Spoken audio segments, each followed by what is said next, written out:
مسافہ ایک ہاتھ سے کریں یا دونوں ہاتھ سے؟ دونوں طرح سے جائز ہے، دو ہاتھ سے کرنا زیادہ افضل ہے، خاص طور پر احترام کا تقاضا بھی ہے۔ یہ جو حدیث میں آتا ہے نا کہ بخاری کی حدیث ہے ایک ہاتھ سے مسافہ، اس میں ایک کا لفظ نہیں، ہاتھ سے مسافہ ہے، تو ہاتھ جنس ہے۔ تو جو بھی قرآن میں دو دو ہے نا، یعنی ہمارے جسم میں جیسے دو آنکھیں یا دو کان ہیں، تو جنس کا لفظ جب استعمال ہوتا ہے کوئی لفظ بطور جنس کے، تو اس سے پورے افراد مراد ہوتے ہیں۔ جیسے قرآن کہتا ہے ان السمع والبصر والفؤاد کل اولئک کان عنہ مسئولا، کہ آپ کی جو سمع ہے یعنی کان ہے اور آنکھ ہے اس سے سوال ہوگا۔ تو یہاں آنکھ سے ایک آنکھ مراد نہیں ہوتی، دونوں آنکھیں مراد ہوتی ہیں، کان سے ایک کان مراد نہیں ہے، دونوں کان مراد ہوں گے۔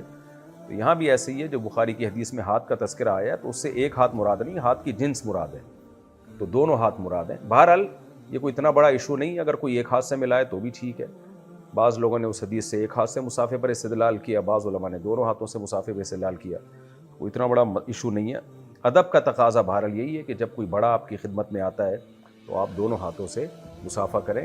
اور صحابہ کرام کے جو احوال تھے نبی صلی اللہ علیہ وسلم سے محبت کے، اس کا تقاضا بھی یہی تھا کہ صحابہ کرام تو اپنے جسد کو نبی صلی اللہ علیہ وسلم کے جسد اطہر سے ٹچ کرنے میں بہت سکون محسوس کرتے تھے، محبت کا اظہار اس طرح سے کیا کرتے تھے۔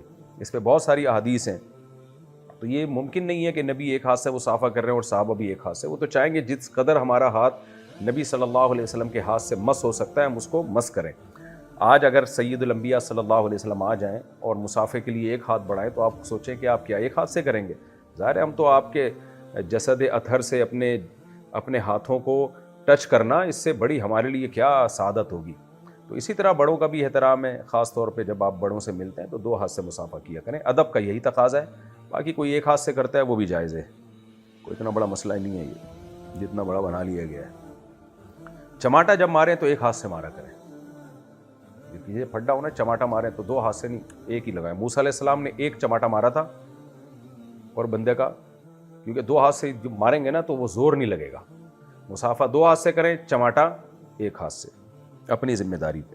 حضرت موسیٰ علیہ السلام نے جو فرعونی کو نہیں لگایا تھا، ایک لگایا تھا، وہ مری گیا، حالانکہ آپ کی نیت مارنے کی نہیں تھی۔ سوچو جب مارنے کی نیت ہوتی تو کیا ہوتا اس کا۔ تو اگر کبھی پھڈا ہو جائے تو چماٹے وماٹے نہ مارا کریں، پولیس کو بتایا کریں، لیکن اگر مارنا پڑ جائے کسی ضرورت سے، ایک ہاتھ سے مسافہ، دو ہاتھ سے، چماٹا ایک ہاتھ سے۔ اچھا خیر، سکھوں کے لنگر میں کھانا کھانا کیسا ہے؟ اگر حلال کھلا رہے ہیں اور کوئی مذہبی رسم نہیں ہے ان کی تو پھر کھا سکتے ہیں۔ البتہ کوئی مذہبی رسم کے طور پہ کھانا کھا رہے ہیں تو پھر شریعت نے ہمیں اجازت نہیں دی ہے کہ ہم غیر مسلموں کی مذہبی رسومات میں شرکت کریں، کیونکہ مذہب کی ایک باؤنڈری ہے، ایک باؤنڈری اسلام کی، ایک سکھوں کی، ایک ہندوؤں کی ہے۔ تو مسلم کو اجازت نہیں ہے کہ کسی کی مذہبی رسومات میں شرکت کرے۔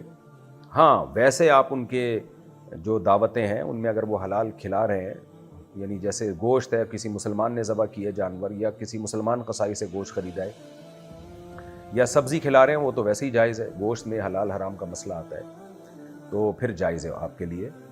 جو ان کے ویسے ایونٹ ہوتے ہیں اس میں کوئی بے حیائی نہ ہو تو جائز ہے، لیکن مذہبی رسم کے طور پر جو وہ لنگر ونگر ہوتا ہے وہ جائز نہیں ہے کھانا۔ کیا غسل میں آنکھ کے اندر پانی لے کر جانا ہے یا اوپر سے ہی دھو لینا ٹھیک ہے؟ بھائی اوپر سے ہی دھو لیں، آنکھ کے اندر پانی لے جانا ضروری نہیں ہے۔